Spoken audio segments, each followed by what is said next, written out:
Welcome to the Reality Check podcast. I'm Zachary Phillips. In today's episode, I want to talk about the pointlessness of life.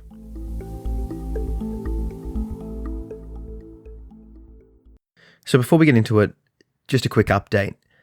My Share Your Story project, in which I'm inviting people to share an aspect of their lives that people that aren't living it wouldn't get to experience, has started to take off. I think there's about 8 entries up, and I've got another 3 to upload. And I'm finding it quite rewarding myself because through this project, I'm able to connect with a bunch of people and talk about an interesting or extreme experience in their life that I wouldn't be able to sort of see unless this project existed. And what's more, when these experiences are posted online, other people get to experience them and read them. And, you know, if you're facing a similar circumstance to someone and they release a bit of work or they start talking about their experiences, you get a bit of healing as well, because through listening to their journey and hearing their thoughts and going through the process with them, you get to put your own experiences into context and see how they dealt with it and see how you can deal with it. So I invite you to head over to my website at zachary-phillips.com/shareyourstory and have a scroll through, because everyone's contributing different stories and everyone has a different style. But what is shown is that everyone has a story to tell and you can grow because of it. So what I wanted to talk about today was the feeling of pointlessness in your life, particularly when you're highly depressed. So for me, my views on religion are, I'm not 100% sure. And for people in my position, or people that are atheist, or that just don't have a strong faith, the idea of a meaning, finding meaning in life is a daunting one, because if you're a strong believer in a religion or an ideology or something like that, the meaning of your life is almost externally prescribed to you. So if you're religious, your goal or the meaning of your life might be to, live according to God. If you're in a ideology, it would be to, put forth or live the ideals of that belief system or that ideology or that political view or whatever it is. But if you don't have a strong belief system and you're not religious, that whole concept can become quite daunting and depressing, and you can get into this logical trap of just being depressed about the pointlessness of it all, because, and I'm talking from experience here, you go down this path of, well, I'm going to die, and any family that I have will eventually die. Everyone that I know will die. My consciousness will end and my body will rot. Eventually I'll be forgotten. And following that, the whole universe will eventually have a inevitable heat death. And so it's all just basically pointless. And, that's a line of logic that you can definitely get trapped down. And when you're in a good mood, or in a good place mentally, those thoughts, whilst are still there, you sort of don't care about them as much, or they're easier to handle. But when you're in a depressed mindset, they can lead to some very dark places and even suicide, because, well, if it's all pointless, why not just end it now? So there's a couple of things I want to address here. The first one is, if you think it's pointless, but you know that feeling of pointlessness dissipates or is easier to handle when you're in a good mental state, then your meaning, at least in the short term, is to ensure that you've got a better mental state. And I've talked about it before, but I will address it again. For me, I've got a mental health checklist on my wall. So if I look over to my wall, I've got a bunch of things up there that help me to get better. And I know that when I'm feeling bad, if I go through that checklist, my mental state will improve. I might not feel 100% better, but I'll start slowly getting better. So I'll exercise, I'll read, I'll meditate, I'll do some Brazilian Jiu-Jitsu, I'll read some fiction, I'll have a warm bath, I'll hug my pets or my baby or whatever it is. So if you have a tendency for low mental states, start working out what works for you. And, write it up on the wall and promise yourself that you'll try to make a difference or try to do one of those things when you're in a bad mental state.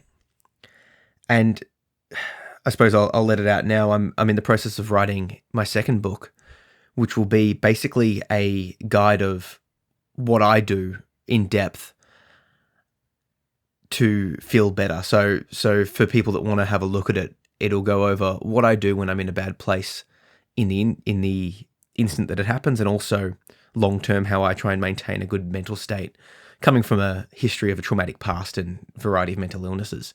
So I'll keep you updated the longer that comes along. But the point is you can listen to my advice, or you can read a bunch of self-help books, or whatever it is, but ultimately you have to work out what works for you and improve upon it. So that addresses the initial issue of when you're in a bad place, those nihilistic thoughts of pointlessness. They're easier to deal with if you're in a better mental state. But let's address that logic more directly. If there is no external meaning, it means that you're free to define the meaning yourself. Because if there's no God, or if you don't believe, or if you don't have a strong ideology, then really it's on you. Which means that you're free to make up the meaning that you want to live by.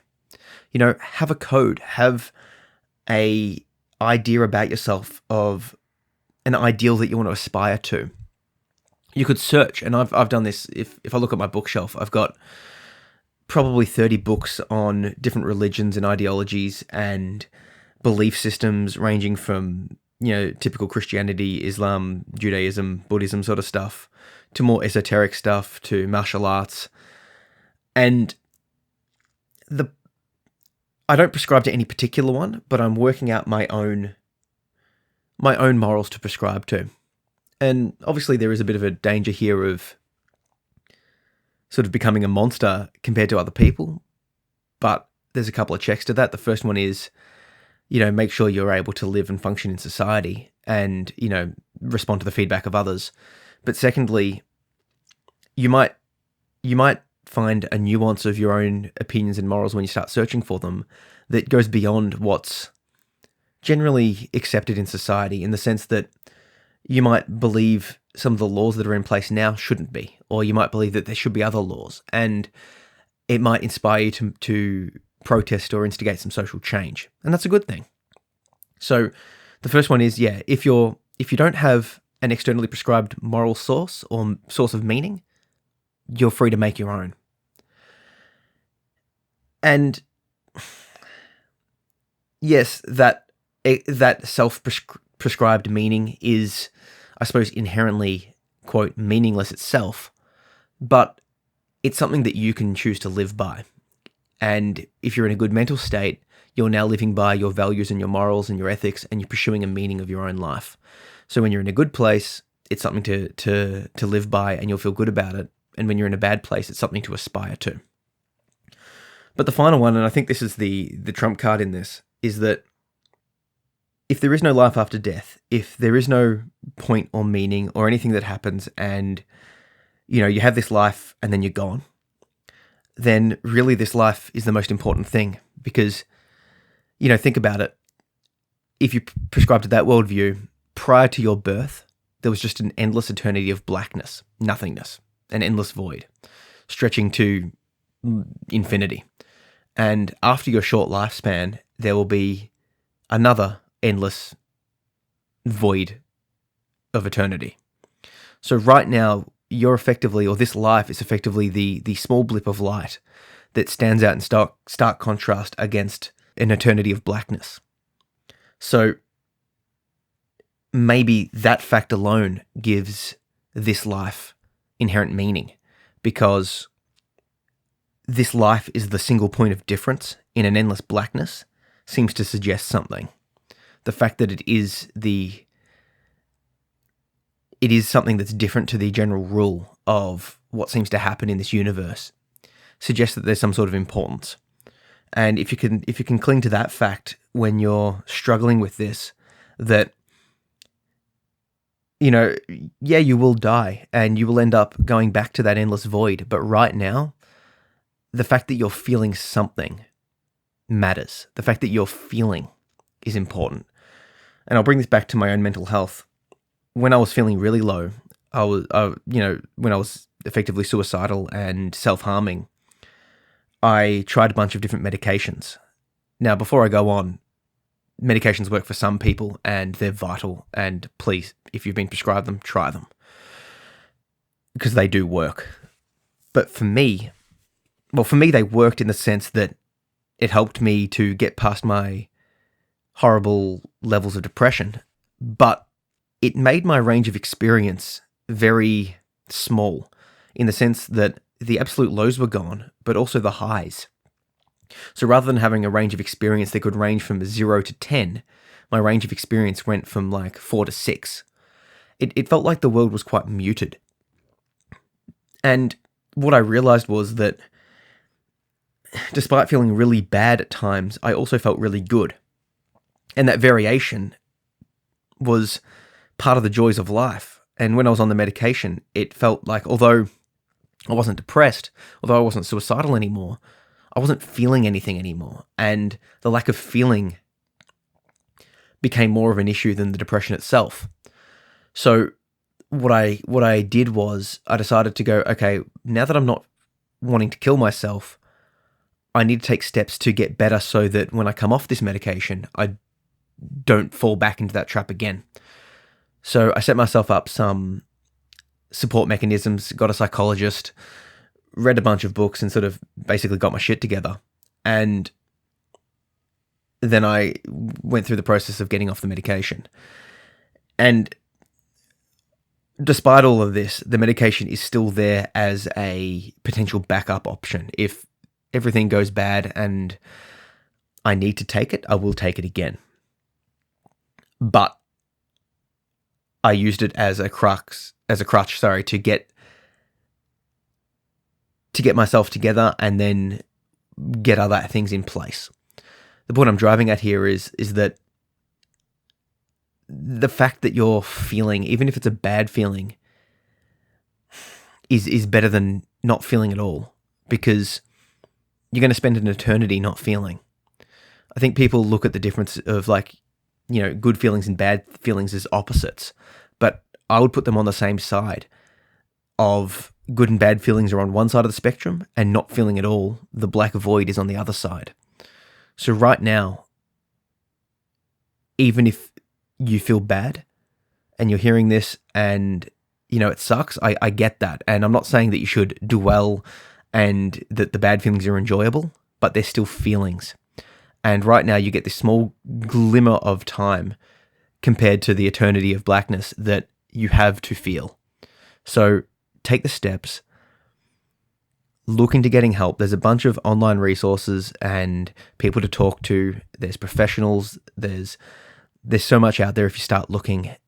And, I've mentioned a couple and I'll mention them again, is start exercising, drink some more water, make sure you're getting enough sleep, start reading some fiction, have a warm bath if you can, go for a walk in the sun if you can.